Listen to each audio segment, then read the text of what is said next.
Last year, Gazprom reported a loss of $7 billion. It was a shock because it hadn't lost money like this in over 20 years.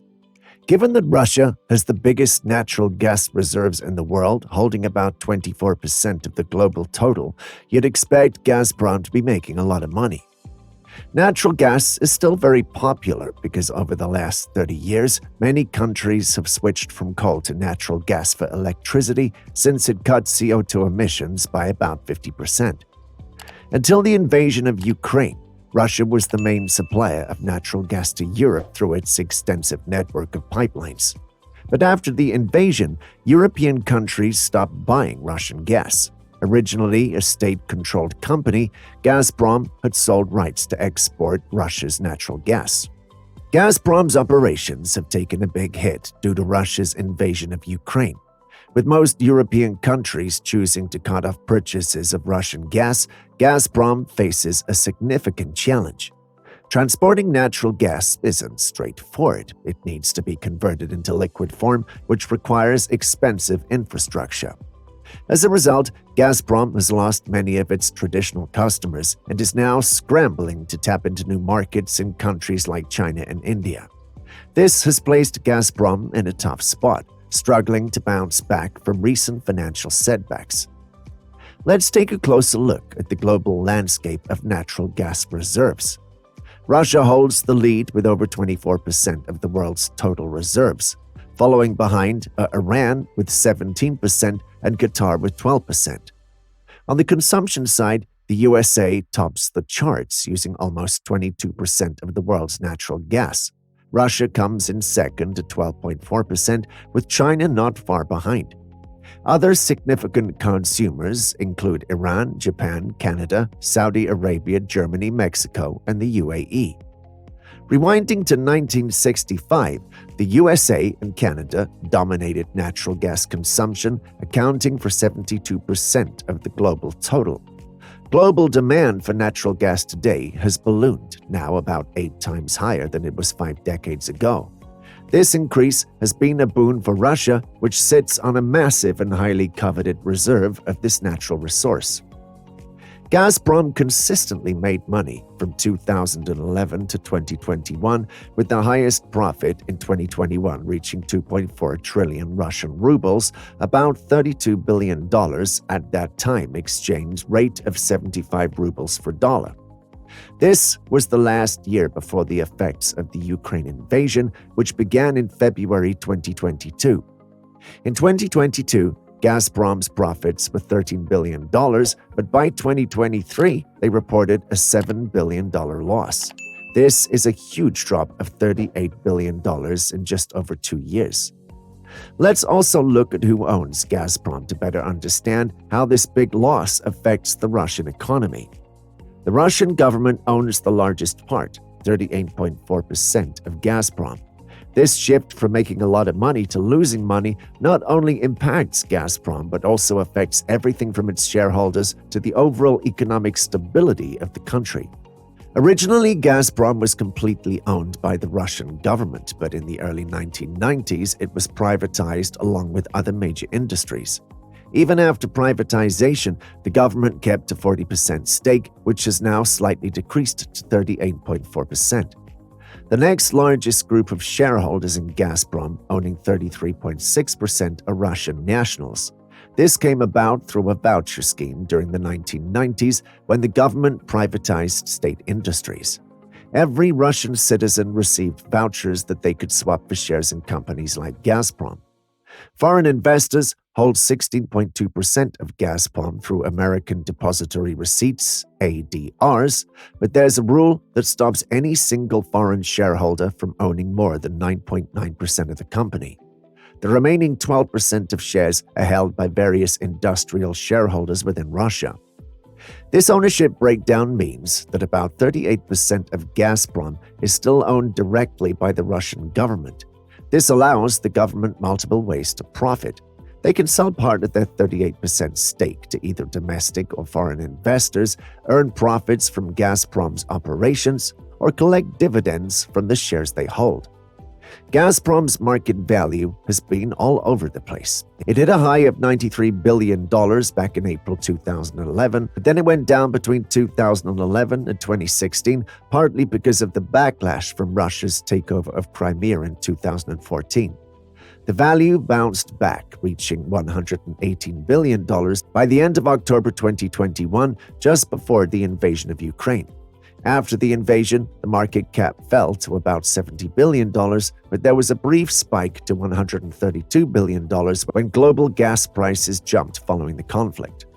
In the last 2 years, however, Gazprom's market value has dropped dramatically, now estimated to be under $40 billion. This huge drop means a big loss in value, with the Russian state owning 38% of Gazprom, facing a loss of approximately $27 billion from the highest value in October 2021.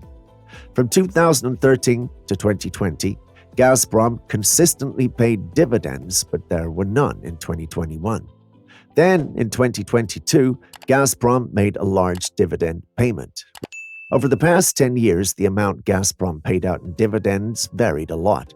It started at 7.2% in 2013 and 2014, rose to 7.9% in 2015, reached 8% in 2016 and 2017, jumped to 17% in 2018, and then changed to 15% in 2019 and 13% in 2020. In 2022, the dividend rate went up dramatically to 51%. Since the Russian state owned 38% of Gazprom and the company was worth $73 billion at the end of 2022, the government got about $14 billion in dividends. This big payment shows how Gazprom's recent money troubles affect the Russian government's earnings. The big drop in Gazprom's value and its lower earnings mean that the government shares are also worth a lot less now. With Gazprom losing money, it probably won't be able to pay dividends soon, which means the Russian government will miss out on a major source of money it got in 2022, which is a big worry for Russia. Furthermore, the wider effects on the Russian economy are significant. Natural gas is a tricky product to redirect to new markets because it usually needs a pipeline for efficient delivery. Once the infrastructure is set up, the gas can be transported directly from the ground to where it's needed, allowing producers to make good money as long as there's demand. However, building new pipelines to different areas is expensive and time-consuming. This makes it hard to quickly switch to new markets if traditional customers start buying less. However, Europe's decision to stop importing Russian natural gas has left Russia with large amounts of untapped resources. While Russia does have pipelines like the Power of Siberia that delivers gas to China, these are already working at full capacity, so they can't handle any extra gas that was meant for Europe. To send more gas to China, Russia would need to build a new pipeline like the proposed Power of Siberia 2. This project has been in discussions for about 6 to 7 years, and building it would be a huge task because of its length and the remote locations of the gas reserves. These circumstances present a big challenge for Gazprom, which can't quickly find new buyers for its gas. As a result, Gazprom is likely to keep losing money for a while. This situation will deeply affect the Russian economy, not just because of the lost income and dividends from Gazprom, but also due to the decrease in tax revenue. Normally, Gazprom's profits contribute to a lot to the government through corporate taxes, which are around 20%. For instance, with profits of $31 billion, Gazprom would have paid about $6 billion in taxes. But now, with ongoing losses, there's no tax revenue coming in, and even future profits might not bring immediate tax benefits due to the ability to carry forward losses. The broader effects go beyond just financial losses. Gazprom employs tens of thousands of people whose livelihoods and tax payments to the government rely on stable jobs. If Gazprom has to cut jobs, for instance, laying off 1,000 employees, the impact would spread throughout the economy. Losing these jobs means less money for the workers to spend, demonstrating the multiplier effect. This domino effect can significantly affect many other parts of the economy as it progresses. Gazprom was Russia's biggest company, employing a large workforce and greatly boosting the economy. But now, Gazprom is downsizing, a situation that might continue for a long time, likely harming local economies because of its large size. The downsizing impacts more than just job numbers. Gazprom's recent financial struggles mean it's less likely to give out bonuses, which used to depend on how well the company was doing. Likewise, employee stock options plans are affected, reducing chances for employees to make a profit from selling these shares later on.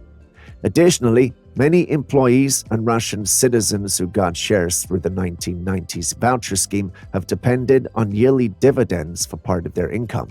In 2022, Gazprom paid out a huge dividend of over 50%, but due to recent losses, no dividends will be distributed this year. This cuts off a significant source of income for many people. This loss of extra income will lead to what's called a negative multiplier effect. People will have less money to spend, which in turn reduces overall economic activity. So Gazprom, which once made more than $30 billion a year in profits, is now facing losses that may be hard to turn around.